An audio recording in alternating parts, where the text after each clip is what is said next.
Voltamos então a falar sobre a decisão de Alexandre de Moraes de reforçar a segurança e o monitoramento de Jair Bolsonaro com Euro Bento Maciel Filho, advogado criminalista, mestre em Direito Penal pela PUC São Paulo.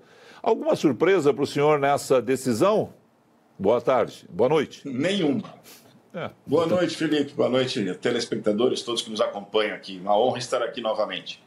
Não tem surpresa, né? Porque da forma como estava ali, da forma como está sendo conduzido, era o natural aumentar mesmo a segurança em torno da residência de Jair Bolsonaro, tal o noticiário que se coloca que ele pode tentar empreender uma fuga, né?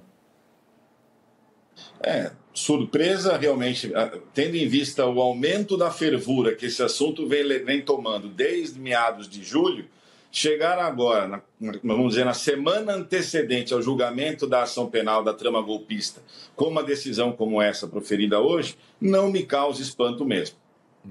Bom, vamos lá. Já que não nos causa espanto, essa pauta está morta. Vamos para julgamento da semana que vem.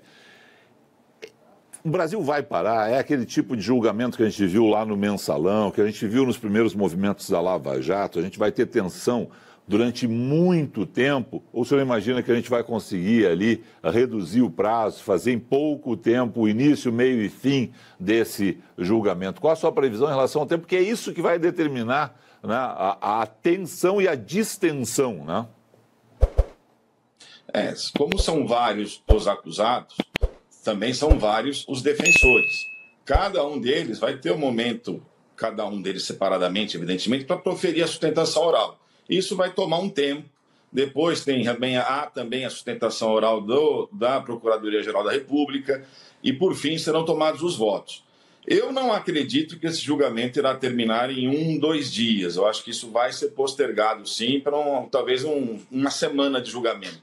Mas, com relação ao resultado, eu sinto que temos um jogo de cartas marcadas, lamentavelmente, por tudo que vem sendo dito, falado até pelo próprio comportamento do Supremo Tribunal Federal na condução desse caso.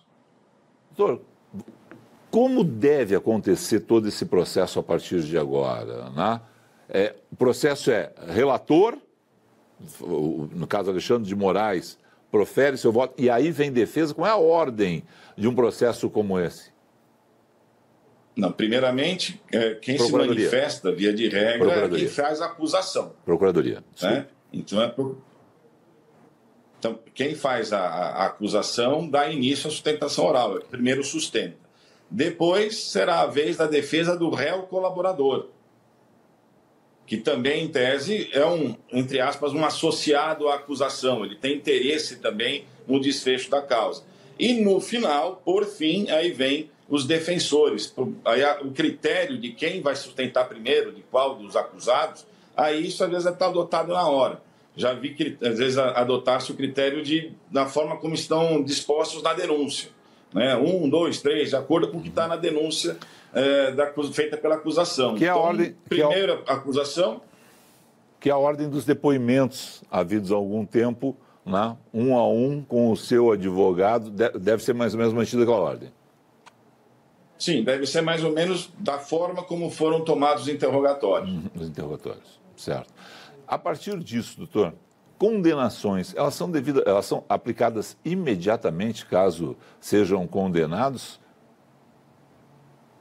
Então, o julgamento no Supremo, numa ação penal originária, que é o caso aqui que nós estamos tratando, ela tem um viés muito ruim para a defesa, porque os recursos, numa situação comum, o cidadão é condenado em primeira instância, recorre para a segunda instância, é mantida a condenação, ele pode recorrer ao STJ e chegar até o Supremo.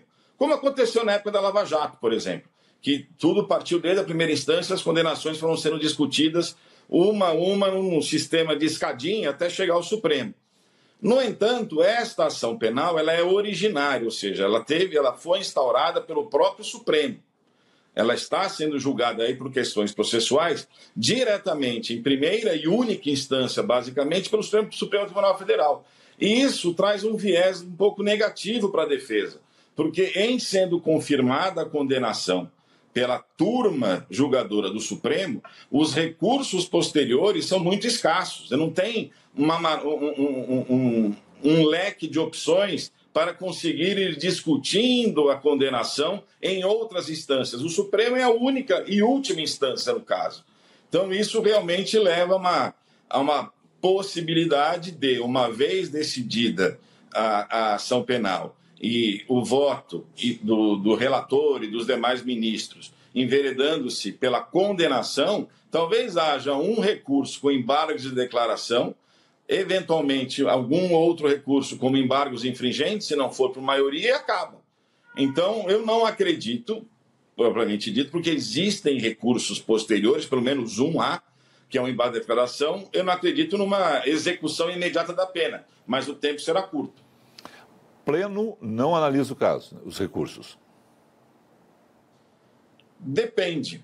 Se não houver votação unânime na turma, houver uma maioria, ou seja, se tivermos divergências na turma julgadora, a questão pode ser levada ao pleno em sede de embargos infringentes, que é um outro recurso.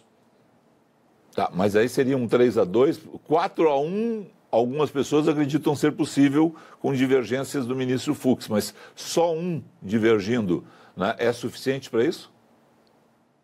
Esse é um ponto que até é questionável dentro do próprio Supremo, porque já aconteceu em outros julgamentos, em outras ações penais originárias, que houve essa situação de embargos infringentes, né? Então, há no regimento interno uma previsão com relação à possibilidade do manejo de embargos infringentes.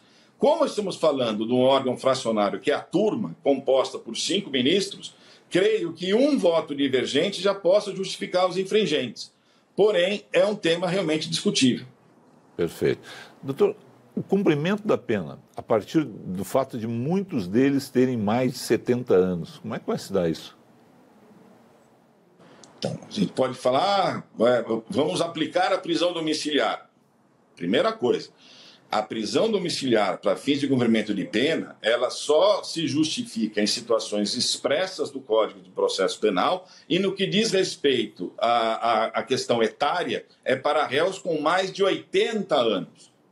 Então, um réu com 70 anos, em tese, não tem direito à prisão domiciliar. Mas, caso este acusado, apesar de não ter os 80 anos, tenha uma saúde muito debilitada, possua uma doença, quase um estado terminal, isso pode justificar a prisão domiciliar também. Mas aí é analisado situação por situação, caso a caso. 70 anos, portanto, vai cumprir uma penitenciária. Casos específicos de saúde serão analisados posteriormente pelo Supremo e aí definido se aquele caso pode cumprir em prisão domiciliar. É uma outra situação, aí uma outra avaliação que tem que ser feita com base nos laudos médicos.